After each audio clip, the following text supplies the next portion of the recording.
दोस्तों, कोरोना महामारी के बाद से चक्र साधना के द्वारा पूर्ण स्वस्थ रहने के रहस्य को बहुत से लोग जान चुके हैं। इसे प्रचारित प्रसारित करने में YouTube की भूमिका अहम है।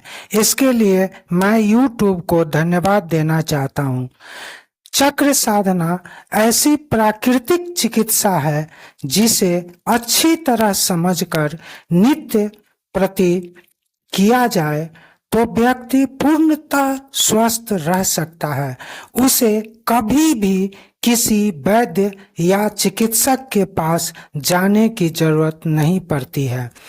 इस प्राकृतिक चिकित्सा पद्धति को आज के शिक्षित समाज एवं कुछ प्रबुद्ध व्यक्ति तेजी से अपना रहे हैं। यह बहुत शुभ संकेत है। हमारे ऋषि मुनि इसी पद्धति को अपनाकर पूर्ण स्वस्थ, पूर्ण ऊर्जावान एवं लंबी आयु तक जीवित रहा करते थे। चक्र साधना ऐसी प्राकृतिक चिकित्सा पद्धति है जिसे नियमित रूप से करते रहने पर व्यक्ति के सर्वांगीण विकास का द्वार खुल जाता है। वह पूर्णतः स्वस्थ रहने लगता है। वह सदा सकारात्मक रहता है, सकारात्मक सोचता है। उसका मानसिक, बौद्धिक, शारीरिक एवं भौतिक विकास होने लगता है। इस पद्धति के प्रचार प्रसार की बहुत अधिक जरूरत है। विदेशों में यह पद्धति धूम मचा रहा है, किंतु जो देश इस पद्धति का जनक है वहीं के लोग इससे अनभिज्ञ हैं। इस चैनल पर हमेशा 7 चक्रों की जानकारी दी जाती रही है। चक्र साधना पद्धति को प्रचारित प्रसारित करना इस चैनल के मुख्य उद्देश्यों में से एक है। दक्षिण भारत के लोगों में इस पद्धति के प्रति काफी जागरूकता बढ़ी है, किंतु हिंदी भाषी क्षेत्र के लोग तो हर क्षेत्र में पिछड़े ही रहते हैं। किसी भी आविष्कार या खोज को जब पूरी दुनिया अपना लेती है तब अंत में हिंदी भाषी लोगों को उस पर विश्वास होता है। चक्र साधना विधि चिकित्सा पद्धति की वैसी इकलौती विधि है जिसे शुरू करने पर व्यक्ति सदा सकारात्मक रहने लगता है, जिससे सभी व्याधियां स्वतः शरीर से भागने लगती है। सभी बीमारियों का जड़ यानी रूट है नकारात्मक सोच। चक्र साधना करने पर नकारात्मक सोच गायब हो जाता है और व्यक्ति में सकारात्मक सोच, पॉजिटिव थिंकिंग डेवलप करने लगता है। अतः दक्षिण भारत और पश्चिमी देशों के लोग जो बौद्धिक रूप से विकसित होते हैं, इस पद्धति को अपनाने में भी आगे हैं। आज के इस वीडियो में सहस्त्रार चक्र, क्राउन चक्र की जानकारी दी जा रही है। आशा करता हूं आपके लिए बहुत लाभदायक होने वाला है। यदि वीडियो पसंद आए तो लाइक कर दीजिएगा और चैनल को सब्सक्राइब नहीं किए हैं तो अवश्य सब्सक्राइब कर दीजिएगा। दोस्तों, मैं हूं NP सुशील और आप इस वक्त देख रहे हैं अपना पसंदीदा चैनल नागा 3AM @333। आइए जानते हैं क्या है सहस्त्रार चक्र। सहस्त्रार चक्र, जिसे मुकुट चक्र या क्राउन चक्र भी कहा जाता है, 7 चक्रों का सरताज है। इसका स्थान मुकुट के पास होने के कारण क्राउन चक्रा भी कहा जाता है। इस चक्र का प्रतीक 1000 पंखुड़ियों वाला कमल है तथा इसका रंग बैगनी वायोलेट है। इसे स्क्रीन पर आप देख सकते हैं। प्रभाव: इस चक्र के एक्टिव रहने पर व्यक्ति के मन में असीम शांति का आभास होता है। व्यक्ति की चेतना आम आदमी से उच्च उठ जाती है। व्यक्ति ब्रह्मांड के साथ स्वयं को जुड़ा हुआ महसूस करता है। साथ ही व्यक्ति की सोच काफी उच्च स्तर की हो जाती है। वह स्वयं को सदा ईश्वर में लीन रखना पसंद करता है। ईश्वर के प्रति उसकी आस्था उच्च कोटि की हो जाती है। वह सांसारिक और भौतिक सुखों से ऊपर उठ जाता है। आध्यात्म के प्रति व्यक्ति की रुचि सर्वाधिक हो जाती है। ऐसे व्यक्ति ज्यादातर एकांतवास करने लगते हैं। लोगों के संपर्क में रहना उसे पसंद नहीं आता है।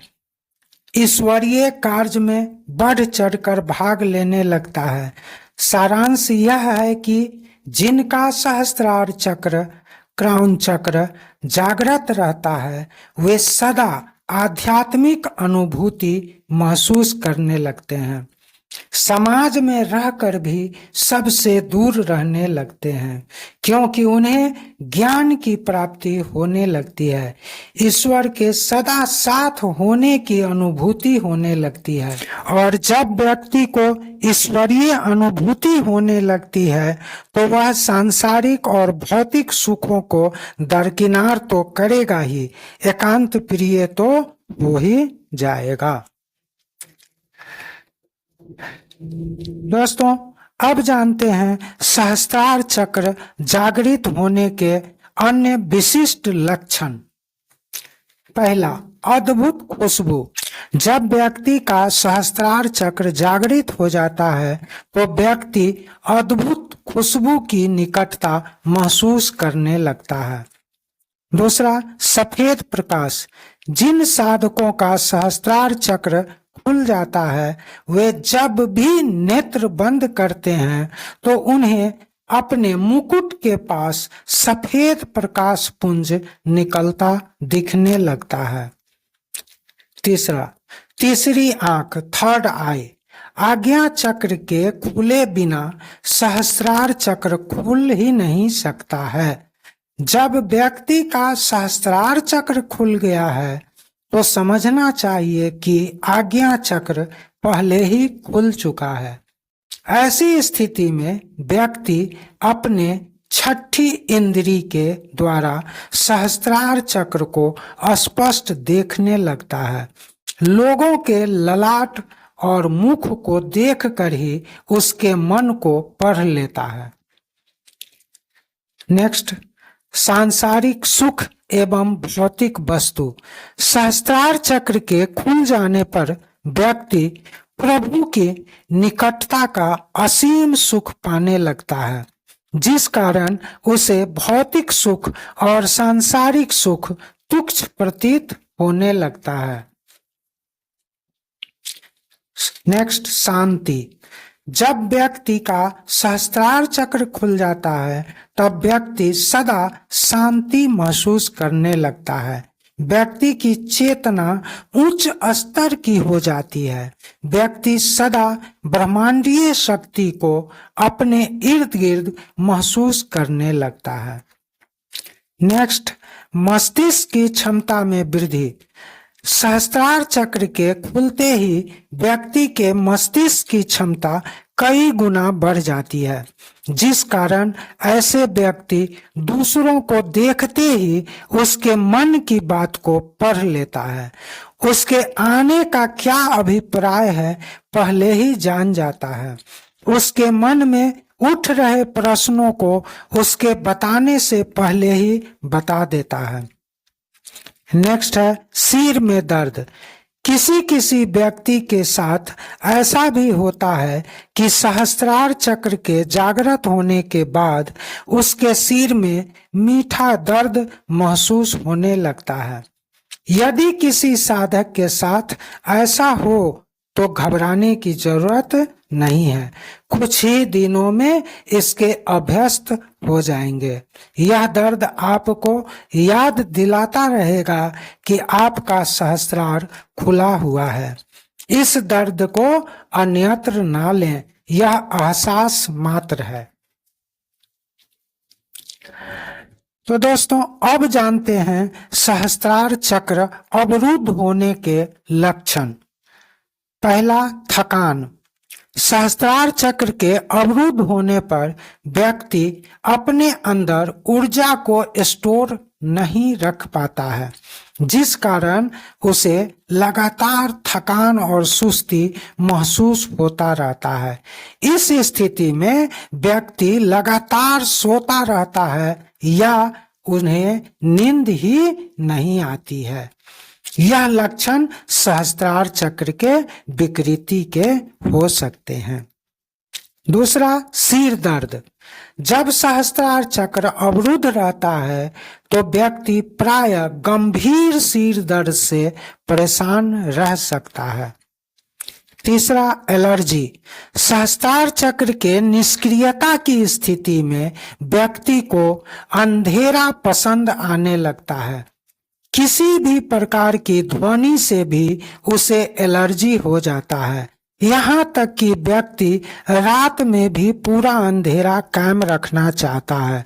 कुछ लोग तो स्ट्रीट लाइट भी ऑफ कर देते हैं। उनको मधुर संगीत भी अप्रिय लगने लगता है। प्रकाश से उसे एलर्जी हो जाता है। नेक्स्ट है जीवन का उद्देश्य।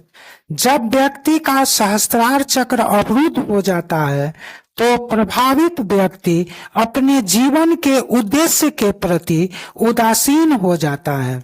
वह अपना लक्ष्य भूल जाता है। अगला, याददाश्त। सहस्त्रार चक्र के निष्क्रिय रहने पर व्यक्ति पल भर में ही किसी काम को भूल जाता है या किसी बात को भूल जाता है। उनकी याददाश्त बिल्कुल कमजोर हो जाती है। अगला, प्रेरणा। जिस व्यक्ति का सहस्त्रार चक्र अवरुद्ध हो जाता है उसे कोई भी मोटिवेट नहीं कर सकता है। उस व्यक्ति की चाहत ही समाप्त हो जाती है। कुछ भी हासिल करने की इच्छा नहीं होती है। ऐसे व्यक्ति के जीवन का लक्ष्य केवल खाना और सोना रह जाता है। अगला है अवसाद। ऐसे व्यक्ति प्रायः डिप्रेशन के शिकार हो ही जाते हैं। अगला, आध्यात्मिकता और धर्म कर्म से दूरी। जिनका भी सहस्त्रार चक्र अवरुद्ध हो जाता है वे आध्यात्म, धर्म कर्म और पूजा पाठ से तो दूर ही रहते हैं, ईश्वर को भी नहीं मानते हैं। अगला, ध्यान केंद्रित करने में कठिनाई। जिनका भी सहस्त्रार चक्र अवरुद्ध हो जाता है वे एकाग्रचित्त होकर कोई भी काम नहीं कर सकते। उनके मन में हमेशा कुछ न कुछ चलता ही रहता है। अगला, निर्णय क्षमता का ह्रास। सहस्त्रार चक्र से प्रभावित व्यक्तियों का निर्णय क्षमता समाप्त हो जाता है। वे स्वयं से कुछ भी निर्णय नहीं ले सकते या निर्णय लेकर तुरंत पलट भी जा सकते हैं। ऐसे व्यक्ति हमेशा किसी अन्य के परामर्श से ही चलते हैं।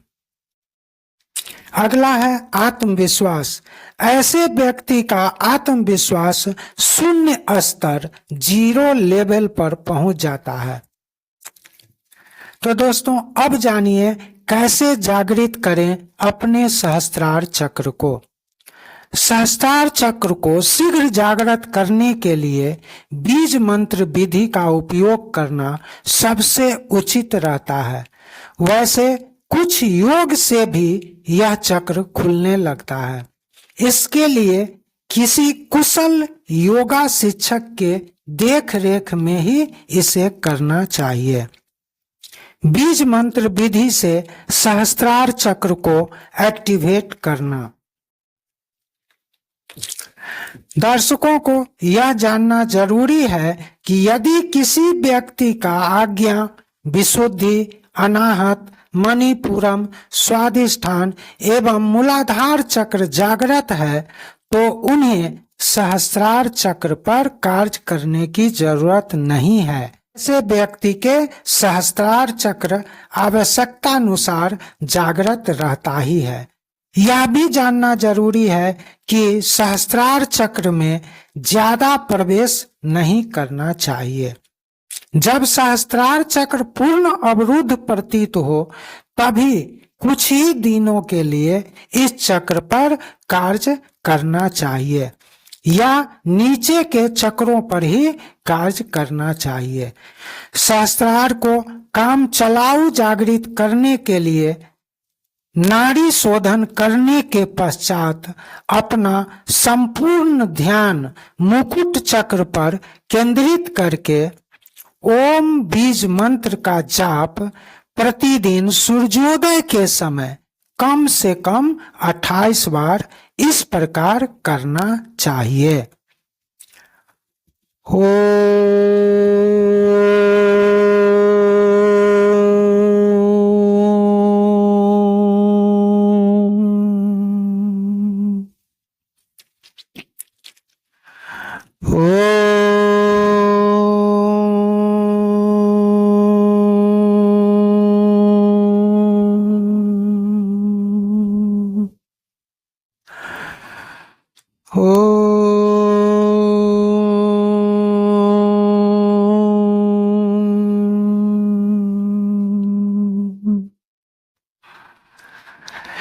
इसे स्नान आदि करके आसनी पर पूरब मुख करके बैठकर ही करना चाहिए। सहस्त्रार को जागृत करने से पूर्व अपने गुरु से विचार विमर्श अवश्य कर लेना चाहिए।